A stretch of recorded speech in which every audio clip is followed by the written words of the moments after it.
It's a beautiful week in Oxford. The weather is roasting. I'm so happy. The podcast is becoming great fun. We're getting more and more great guests. There's a little bit of live sort of keyboard there, which is very nice.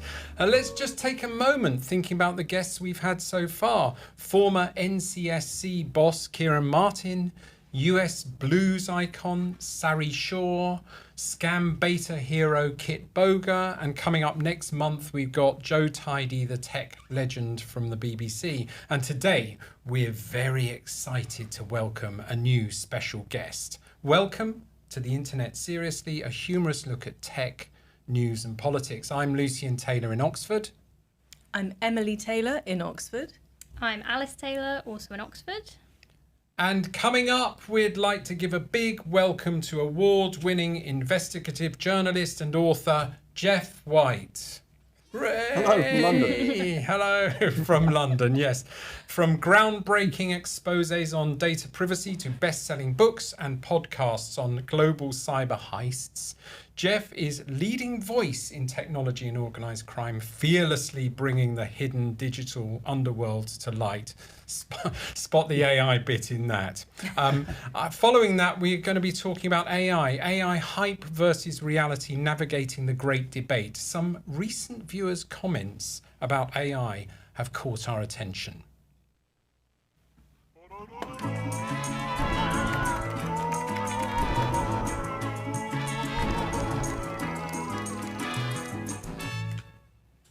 Thank you very much. Before we kick off with an exciting chat with Geoff, just to remind you, please hit subscribe to this channel. We're not yet a #1 best-selling podcast like Geoff White, but we're getting there. And also follow on Apple Podcasts and rate and review us, particularly if you like us. Emily and Alice, over to you. You divvy it up, please, your questions for Geoff. A really interesting book here on the table, which you can definitely see really well because of how I positioned it. It's by this guy called Geoff White. Has anyone heard of him? I don't know, because there's also a very interesting book in the background. If for anybody who's watching this, there's a very interesting, more recent book in the background for Geoff called Rinsed. But there's also, of course, award-winning podcast 2 series, the Lazarus Heist, which is a real deep dive into North Korean hackers. Absolutely brilliant. And most recently, of just a few weeks ago, wasn't it, Geoff, a documentary From Russia to Redcar, looking at the impact of major ransomware attack on a city council up in the northeast of England. Geoff, before we kind of go into, the detail of your work, I would love to know, how you got into being an investigative reporter, because what led you into it, and because you go to places that most people would be fearful of. I remember going to a talk of yours a few years ago, and you asked the audience, who's been on the dark web? And about 3 people put their hands up, and you were like, why would you not go on the dark web? But there is something a bit different about the way that you really get into it. You talk to hackers, you talk to cyber criminals, you're really getting into the depth. What led you into this? Yeah, well, it's interesting. I worked for a long time for Channel 4 News, one of the big news programs in the UK, one of the leading news programs in the UK. And I was covering tech, and at the time tech was, Apple iPod launches and games and gadgets, and it wasn't really taken very seriously. And I looked at what was actually happening behind the scenes. I was looking at crimes committed by organized crime gangs. I was looking at frauds committed. I was looking at nation state hacks and thinking, this is big news, it's important news. And in terms of the dark web stuff, that was where it was all going on. That's where they were all hanging out and they were chatting, and you could visit there. I regarded myself, and this wasn't a popular view at Channel 4 News, I suspect, but I regarded myself as being a foreign correspondent. Places like the dark web are new territory. You have to know how to get in. You've got to know how to apply for the right visas. When you get there, they use a whole different language and a whole different currency. Well, that's kind of like being a foreign correspondent. You go to places, you travel to places, and you come back with a dispatch from it. So that's how I sort of regarded it. In terms of getting into the investigative stuff, that's sort of more of a function of maybe a psychological defect for me, in that I can't put stuff down. I have to get to the end of things. And as you'll well know, particularly from TV news, it's very, very surface and very shallow. It's like today, you're covering Nicolas Sarkozy's visit to the UK. Tomorrow it's Taylor Swift. And I just couldn't adapt to that. I couldn't adapt to the idea that you just forget something you did yesterday and do a new thing today. I always wanted to finish the thing that we'd done. And so there's a slight obsessive quality there. And I think that's what most investigative journalists have. They're people who just keep pulling the thread until there's no jumper left. And so that's what And Geoff, just a quick interrupt there, but I'm really pleased to hear that you're thinking of tech. The scope of tech is not just physical gadgets. I mean, we've been working with internet technology and security and all of these sorts of things, and they're really hard to hold in your hand. Well, one of the reasons, there were two things really I started doing at Channel 4 News. One was the tech security side, and the other was the personal data side. Both of which, by the way, quite prescient areas to get into back in 2014 or 2012, whenever I started doing it. And the thing that made me interested in the personal data thing was I went past a branch of, I think it was Dixon's or Curry's or one of the high street, box companies, and there was a power cut. And so everything in the window was off, and there were TVs and there were phones and there were tablets. And I was like, shit, they're all just black squares. They're all just black squares of plastic. And I suddenly had this moment where I realized it's not about, we've been thinking about the kit. We've been doing the product launches of these Apple products and Android. It's like, no, it's not about the actual physical thing. The thing we care about is that's a window to the data. It's actually the data behind it that's a really important thing. Sounds obvious now, but for me at that time, it was like, we've been so obsessed with these tech gadgets. And suddenly I realized that's just the window. You're literally just buying a window. Everything important is through that window. And also, I think that's you've just given an example of the other aspect of an investigative reporter such as yourself, is the ability to forget what you knew and remember what it was like to not know that and be able to convey those complex things simply. Alice, you were talking about? I was watching your it's a series, and so I was watching the beginning of it, your investigation into ransomware. And on this show, I've had a ransomware expert explain what ransomware is to me, and I thought I understood it. And within 5 minutes of watching your show, I realised I didn't understand ransomware, but now I do. And that, I just assumed that ransom meant some kind of like code or something that I didn't understand with my non-technical brain. And actually, it literally just means ransom. It means like holding some software to ransom, or being like, oh, we'll delete all your files if you don't pay us some money. And it's like, it's actually a very old-fashioned crime, and you just made it so accessible. And I think it's amazing how easy it was to understand just within 5 minutes. It's actually, these concepts don't have to be this complicated. It's really kind. Yeah, thanks for that. And ransomware is an interesting one in that it is simply a crime of extortion. That there's nothing more to it than that. You extort somebody.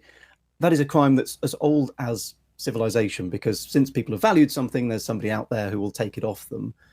What's interesting about an extortion crime, extortion is not a good crime to start. If you're thinking of going into crime, don't start with extortion. It's actually quite hard to pull off. To do extortion successfully, you need to master two things. Number one, you need to negotiate with your victim. There's always that period of negotiation. It's a vulnerable period, because vulnerable to interception. If you give away where you are or who you are, the police can come and arrest you. Also, you have to somehow, and this is the really difficult bit about extortion that applies to ransomware, but any extortion, you have to make the victim trust you, that when they pay up, you are going to return to them the thing they value. But you're naturally not to be trusted because you're a criminal. So how do you square that circle? You have to do a very, very careful psychological manipulation of your victim to make them acknowledge that you're a criminal, but that you can actually be trusted. That's a difficult one to do. And the second big problem with extortion has always been payment. It's the classic bit in the Hollywood movie where, leave the money at the bus stop and I'll return your children. And obviously, as soon as the victim leaves the money at the bus stop, the criminal goes to get the money at the bus stop and the cops pounce. The answer to that, and this is why ransomware has exploded as a criminological phenomenon, was, of course, cryptocurrency. Suddenly you can make, use it well, anonymous payments internationally. So that's why ransomware as an extortion type has taken off, is because it's solved that second key problem of How do you get the money? The first problem of how you get trust among your victim, that's still actually a challenge for ransomware gangs. I mean, we had Kieran Martin on our podcast a few weeks ago, and he was talking about in the context of the Marks and Spencer's attack, manufacturing fear and selling relief. But there is there is that promise, isn't there, that they have to fulfill, that they will actually give you that relief and unlock your business. But you think of Marks and Spencer's, and I know Emily wants to talk to you a bit about this, because we're fascinated at the destruction of this national icon, this giant store, through weaknesses in the internet supply chain, it seems, and ability to extort. Emily.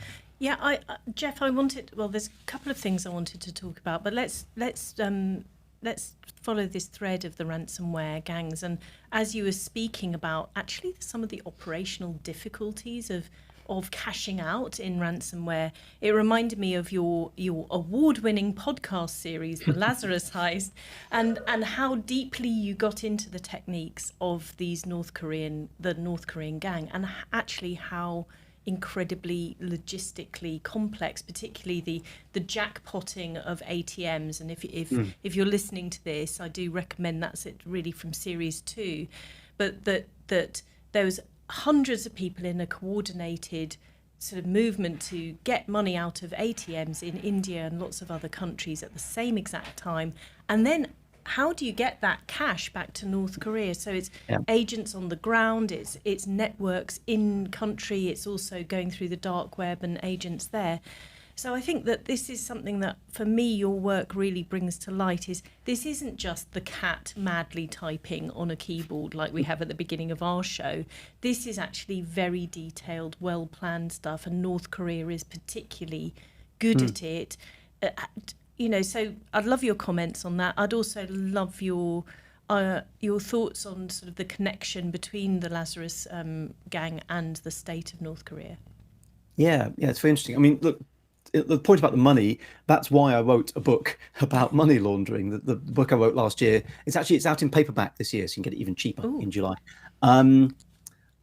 Because I realized, look, the tech security stuff I'm fascinated by, the hacking I'm fascinated by, but frankly, a lot of the time, all I can really explain to the audience is somebody got a dodgy email and they clicked on it and they got infected. Behind the scenes, malware analysis is a fascinating thing, and how you actually infect somebody's machine is really, really interesting if you're interested in that. But the really interesting stuff is actually, once they've got their hands, if you like, digitally on the money, how these criminals, including the Lazarus Group, the North Korean government hackers, how do they actually move it and extricate it? And if you look at that podcast, The Lazarus Heist, and the book that I wrote about it as well, actually, people say it's a podcast about North Korean hacking. Actually, no, if you look at it, about half the story at any one time is about laundering. It's got nothing to do with tech at all. And how do you actually extricate that money? And what's interesting is all organized crime types, whether it's cartel drug dealing, prostitution, child sexual abuse, fraud, or hacking, that are money motivated, all face the same challenge. How do you pull the money out at the other end? And what we've seen in terms of money is obviously this increased digitization of finance. I can't frankly remember the last time I held cash. I don't really carry cash anymore. No. So finance has been digitizing for a while and now is increasingly digitized. We've also got this whole new wave of what you might call new finance, I guess, depending on how old you are, of cryptocurrency. So you've got these swathes of technology coming into finance. Now, in terms of a money launderer, that's great, because suddenly you can do a whole bunch of stuff digitally you couldn't do before, and you can do a whole bunch of stuff digitally outside of banks that are quite good at spotting crime often with things like crypto. The problem, the downside is, if everything's digital, it's then so much more traceable. If you're a crook and you've got $1 million in cash, it's cash. You can't link it necessarily to the crime. Digitally, there's always a trace back. You can always trace back the path, whether it's traditional finance or whether it's through cryptocurrency. And I think a lot of people don't really realise that about crypto, is that there is this immutable ledger, and that can lead you back to the criminal. Lucian, you wanted to move on, or maybe it's time for Geoff's guilty pleasure. Oh yes, well, I think before we dig into I did want to answer a couple of ask a bit about those points, but before that, it's time for our guilty pleasure online.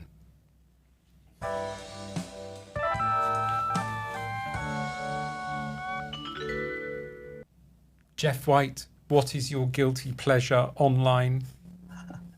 Yeah, I should have been better prepared than this, and I am. Obviously, I work very hard. I have no time to stick around on the internet. But there is an account that I do find quite obsessively compelling, which is a Twitter account, I should say an X account now, called Fesshole. This is internet confessions. Now, I do have a bit of beef with this because it's meant to be anonymous confessions, but you submit your confession through a Google form, which, as we know from data, if you're logged into Google when you submit that confession, it is not anonymous. It is linked to your account. And so if you confess something really serious, you are potentially going to get caught by the cops.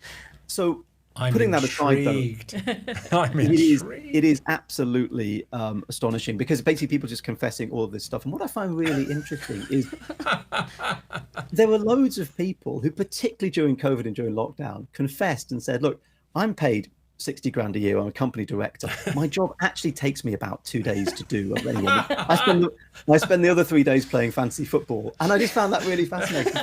Yeah. Because as an organization, if people could be honest about how much work they actually do, you could say to them, look, we're still going to pay you the same salary, but please take those other 3 days to do something productive for us, research a new project or do some blue skies thinking. Because if you can genuinely get your job done in 2 days, we'd rather you just take the 2 days and have the other 3 days, Wouldn't it be lovely?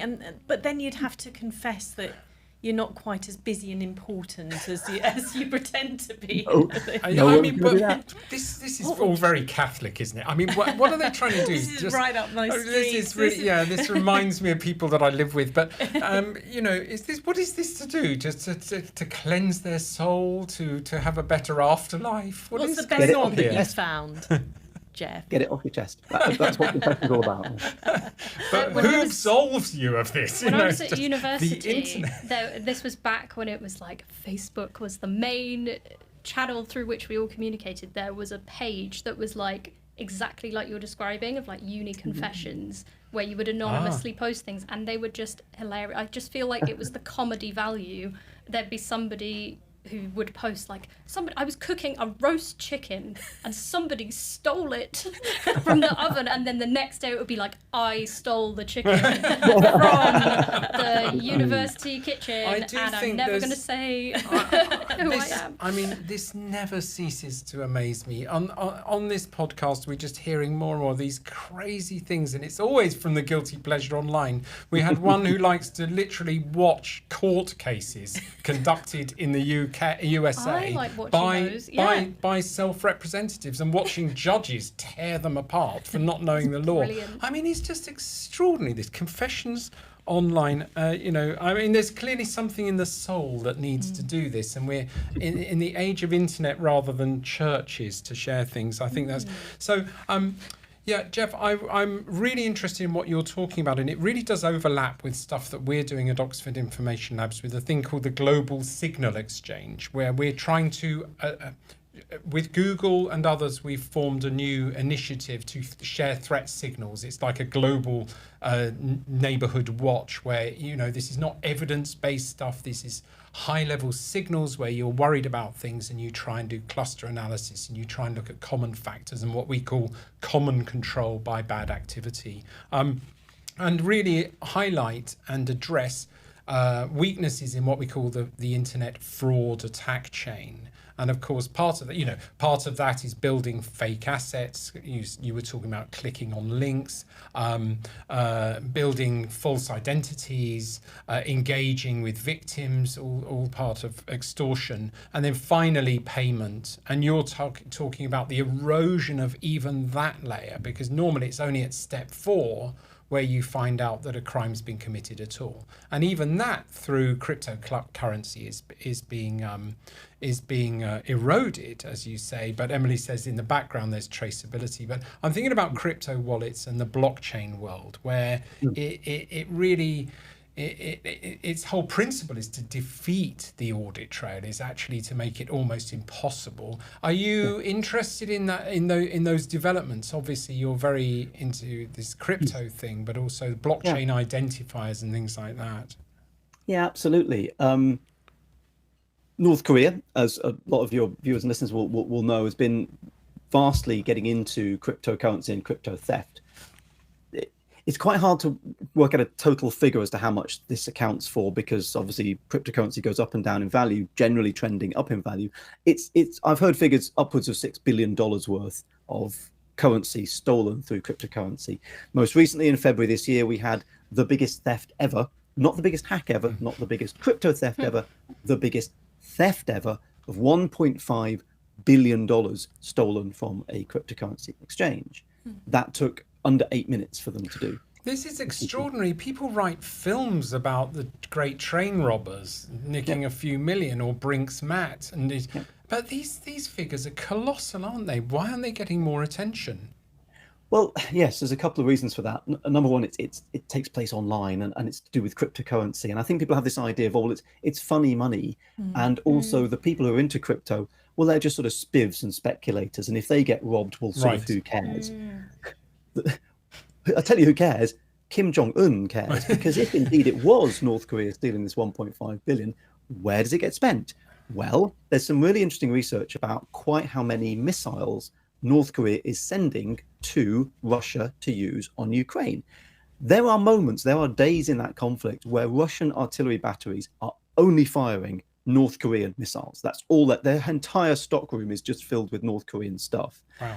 That's where the 1.5 billion is going. And if your energy price has gone up, if your price of bread has gone up in the last couple of years, because that conflict in Ukraine, that is now being stoked by North Korea, that is getting the money from the hacks that they're doing. So join the dots, and this, it's over there, it's crypto, it's North Korea, it doesn't matter.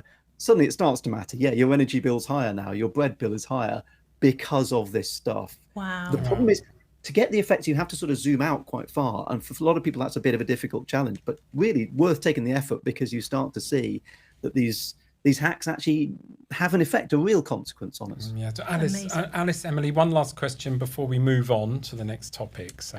I'm just really interested in this idea of kind of the trivialization of online crime. And, you sort of saying like, well, it's online and it just doesn't, people just don't really think that matters. What do you think about that? And do you think that plays a role in how easy it is for criminals online to get away with extortion? Yeah, absolutely. The most common reported crime in the UK, and I suspect it's the same in a lot of other countries, is fraud in the UK. We have a fraud epidemic. There is, millions and millions of pounds of people's money is being drained out of the UK. They are suffering huge consequences. They are not then able to spend that money in the UK. So there's an economic impact on this. I know there's legislation come through. I know that the government, the Home Office, are acknowledging this and trying to move towards something about it. But whenever you hear these, comments from people about, police funding, it's all about, well, we need more police on the streets, we need more PCSOs and so on. That's not where the crime's happening. And the other problem with cybercrime is what I call the Superman 3 crime. I don't know whether you guys remember Superman 3. Richard Pryor plays one of the baddies in Superman 3. Oh, yes. He plays a bank clerk who figures out the bank is writing off a fraction of a cent at the end of every transaction of the little. So he creates a computer program that harvests them all together and then makes millions. He then immediately buys a Lamborghini and gets spotted and smacked. But this is the model of cybercrime. They do not steal generally millions and millions from victims. Sometimes they do with the North Koreans on the top end ones, but they're equally happy to steal £5 from 1 million people because you've made £5 million. That's the problem. Is the losses are small. They've effectively aggregated the losses for people, and so nobody really cares enough to do it. If everybody was losing all of their money, we'd take it seriously. But if a load of people lose a bit of money, nobody really cares enough. The government doesn't get involved enough. The police don't get involved enough. But the criminals have still cashed out an amount. It's the ultimate sort of networked effect of crime. It's extremely effective. Yeah. So, Geoff, I think this also plays on the way that policing is structured, because the police will typically not go after criminals unless there's a large loss. But that sort of aggregated loss across an entire population, which is where the harm is being done, doesn't fit with the way that policing is structured. So I wanted to completely change the mood. As my final question with you, Geoff, is going back to that talk that I went to of yours many years ago. You explained packet switching, which is the way that data moves around the internet, and it was the best explanation of packet switching. And this is like is this Fesshole moment? So I can confess to you that I completely stole this, and I think Igor has a couple of videos for you. Full citation. So for people who are listening rather than watching, what Geoff did was he brought a potato head, Mr. Potato Head, into the room, broke it up into little bits and got everybody to move the bits of Mr. Potato Head around. And so I don't know if we can see the video, Igor, but during the pandemic, I asked Izzy, our graphic designer, to do me a virtual version of Mrs. Potato Head. But of course, being a nerd, I couldn't leave it there. Because actually, of course, packet switching isn't the whole point of the packet switching. If you can line up the next video, Igor, is that it isn't a hat or an arm or a leg. It's all these little bits of data that just disintegrate into little packets and then go through this dispersed network. And then once they've gone, tracing whatever path is the best for them at the time, then they reassemble through the magic of TCP/IP, knowing exactly where to go. So I thought I would just confess and show a development on that theme. An inspiration, and thank you to you for that brilliant analogy.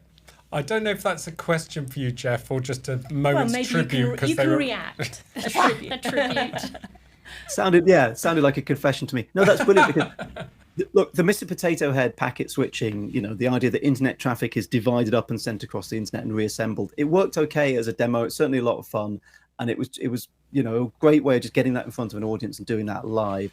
The flaw, which your animation addresses, is that the amazing thing about packet switching is all the packets are the same size and contain the same content in the same way.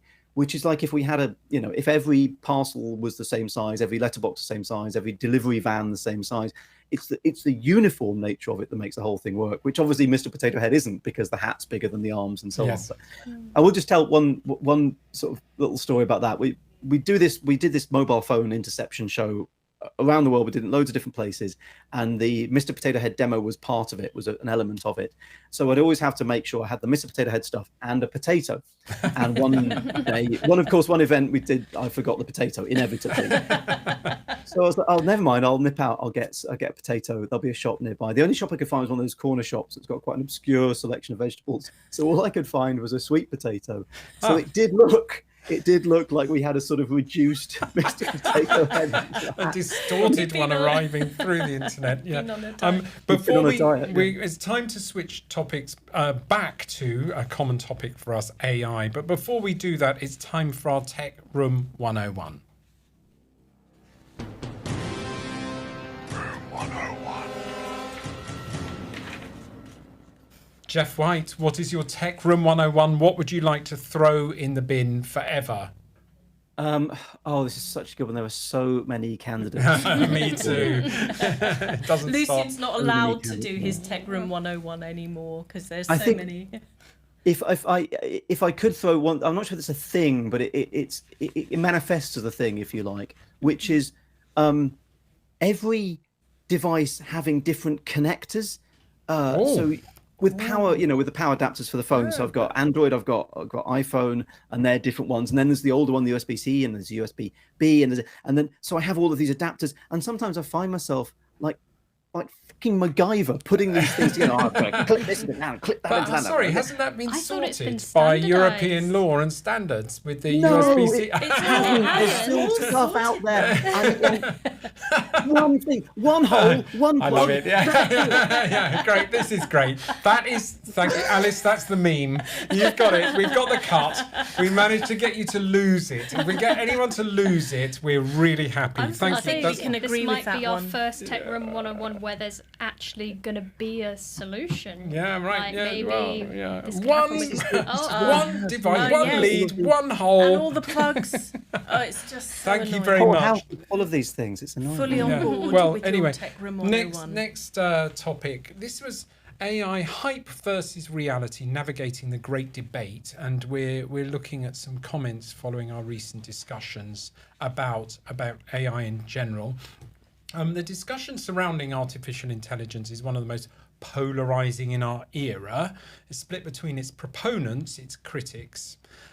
Pro-AI advocates foresee a future of unparalleled innovation and efficiency, and the anti-AI raise significant alarms about potential downsides. Their concerns range from widespread job displacement and the exacerbation of economic inequality, and on and on. But Alice, can you remind us of a couple of comments that caused this sort of revisit of this topic? It was really interesting because last week, for someone's guilty pleasure, he said that he likes getting AI to make pictures for him.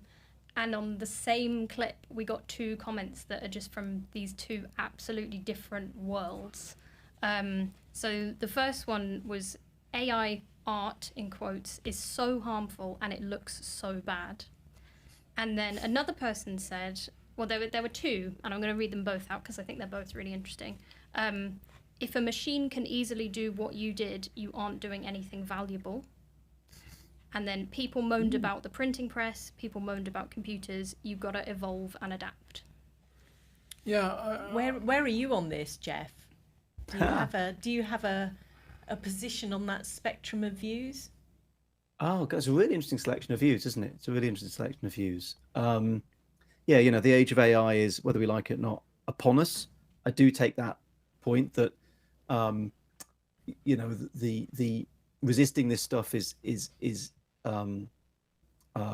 pointless. However, people often talk about the term Luddite, and they talk about the Luddites, the Luddite movement, and this is a sort of pejorative thing of all the Luddites. They resisted, new developments in technology. What does that mean, Luddite? Is it sort of stuck in the past, fuddy-duddy? Yes. Is that what it means? As I understand, I'm no historian, but as I understand it, the Luddites, when the automated looms came in that could weave automatically, so automatic powered looms, the Luddites protested against that because, of course, it would cause huge job losses among that industry.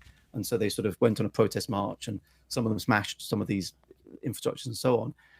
However, the Luddites you've got to realize there was an effect to that was voicing a concern, and that concern started to get taken seriously. Well, what do we do with all of these people who are going to be out of a job?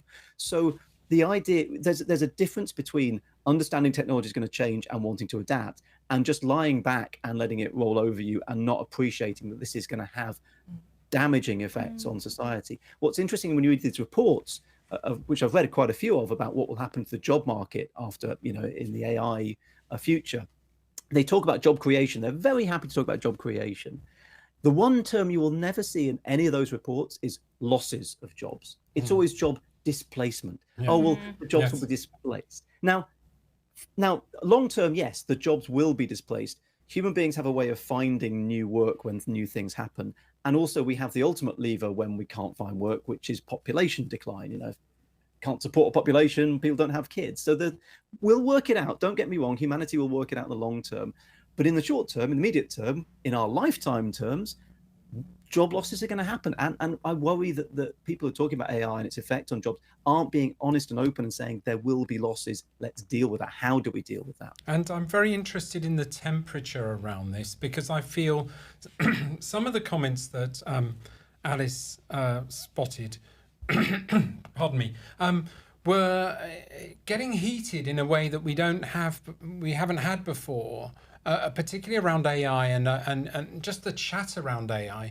I found that one of them was like, oh, for a boomer, you're just getting excited about AI stuff that we didn't we've been using for years. And part of my job as sort of introducing and comparing this podcast is to ask rhetorical questions that I know the answer of. I have actually been dealing with AI personally at a commercial level for years, and I'm a big fan of it, but I also see that it's dangerous. We found that we were talking last week about a new AI model that started to threaten its engineers if the engineers were going to turn it off. So it's obviously damaging. Like any kind of industrial revolution, it's going to be it's got benefits and costs, but you're getting a lot of polemic. Personally, I am artistic. I have an artistic background, but I'm a dreadful artist.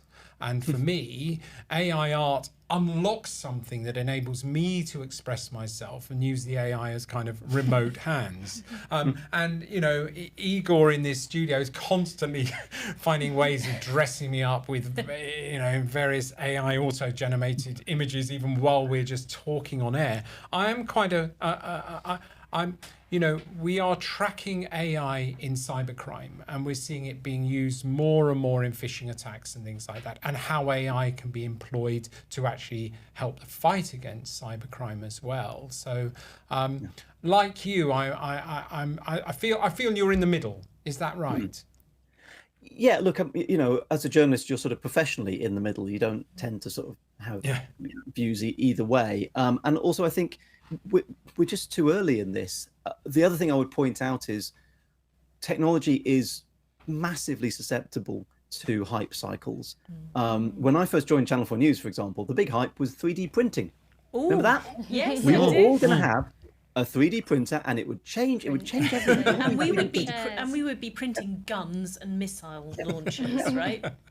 Yeah, exactly. And we, a whole bunch of stuff. And then it was big data. Then the metaverse. Do you remember the metaverse? That was a big thing. I really want to chip in here just to sort of speak to the other perspective of AI. The kind of what I'm increasingly feeling is that I'm in a bit of a bubble working in tech, where we all just kind of use AI all the time, and it's just really commonplace. And I've noticed that some of my friends who are kind of a similar age to me, in the sort of millennially Gen Z kind of demographic, there's a whole community of people out there who are very politically engaged, who are really, really anti-AI. And I've sort of got two thoughts about this. I'd be really interested to hear what you have to say, Geoff, of kind of, obviously there's the environmental concerns. Their concerns are not the same as the ones that we have. When we're talking here about stuff like job losses, and people in this kind of community are sort of like, we don't care about jobs, we care about the planet burning, and you're just using this planet burning resource to generate stuff that looks crap, and you're stealing all this data from artists who have worked their whole careers, and so there's, rather than a job loss, it's more like, stealing intellectual property. But then I also kind of feel some of it, personally, I feel is possibly quite reactive, and possibly as a product of growing up, hearing all these things. I'm young, but I'm old enough to remember like .com millionaires, and there was this whole promise of like all the social media apps, and that they were these geniuses who had invented these apps, and it was all going to change the world. And then to feel like as we've become adults, that illusion has really been broken. And I sort of am sensing this idea of like being quite resistant automatically to be like, oh, well, I'm not going to get all excited about that because it's going to be like 3D printers, like you said. It's just, why bother? And I also wonder if maybe there's an element of kind of virtue signaling, of being like jumping on something, that you can kind of say like, oh, that's really harmful. Because there's lots of people who don't use AI at all, who've never used it before, and they've got some of these strong opinions. So I'd be really interested to hear what you think about this. Yeah, it's interesting. I mean, on the sort of creative side, it's interesting. I did ask my publisher about this, published a couple of books, and said, well, what about AI? What's the sort of, what are the rules here? And they said, well, of course, we as your publisher, before we use AI to sort of replicate your books, duplicate your books or whatever, we would always sort of ask your permission to do that. And I was like, well, that's very encouraging. You're not the ones I'm worried about. The ones I'm worried about, the people who just take the PDF of my book, scrape it, and then. So I started thinking, well, what would happen then? I've got 3 books out. It's not difficult to replicate my writing style. It's not difficult to replicate the subject that I write on. The story's sort of out there. I was thinking, well, it's entirely possible for an AI to write a Geoff White book. But then the question would be, well, what would be in it? I mean, you can cobble together the stuff I do. You can probably, the Bybit hack, the most recent hack, the 1.5 billion attributed to North Korea. You could sort of write a Geoff White book about that. That would be okay. But what I do, the whole point, I'm an investigative journalist, is I try and find out the stuff that's new and that's not been told yet. You've got to realize with AI, one of the key things to know about it and understand about it is, like a lot of technology, it is algorithmic. It's using an algorithm to generate. This generative AI is using an algorithm, and other types of AI are as well. That is backward looking. You look back at what's happened, you look back at patterns, and you look back at reports and the internet, and then you generate something new. I have no interest in what's happened. I have no interest in what's been out there. I have no interest in what everybody else knows and has done and published. I want to know the thing that hasn't been told. Where's the story that hasn't been told? Who's the person that hasn't spoken? What are the dots that have not been joined? And that's what I write a book about. So what I hope is, in my personal case, the stuff that I do is still of worth because it's investigative. And the other thing I'd point out is the AI debate about creativity and putting stuff out does remind me a bit of another phase we went through with technology in news, which was the idea of citizen journalism. There were all these people blogging about stuff, and there was this sense, certainly palpable sense in the newsrooms I worked in, of, well, these people know way more than I do about, aeronautics or viruses. Or, I mean, COVID was a perfect thing. You've got journalists trying to explain coronaviruses, and you've got academics writing blogs who've studied it for years. What are you going to read? And so this idea of, well, who needs journalists now? We've got citizen journalism. What actually happened then was the zone got flooded with shit, for want of a better word, of just crap. And the people like the BBC and Channel 4 News who had got a reputation and who actually did the work and vetted this rose up to the top, because you can read like 6,000 articles on the internet that are all bollocks, or you can go to somebody who's actually done the job of research. Yes. Yeah. So I think maybe the same with AI. We will see an explosion of just we like AI. a moral panic, don't we? We Yeah, do. thank In you very tech, much. we do. We're We totally nearly do. there. Emily, one last question for Geoff. I just wanted to think about our great future. We've just had our moral panic moment. So complete the sentence. We'll know when we're winning on cybercrime when. Okay, I can answer that very easily. We'll know when we're winning on cybercrime when Geoff White stops doing books and podcasts. Or he's taken over by AI. Is this a confession? Is this vessel you're actually a huge criminal mastermind and it's all up front? Thank you. Just finally, one little appeal from me on this stealing IP and AI before we finally wrap up.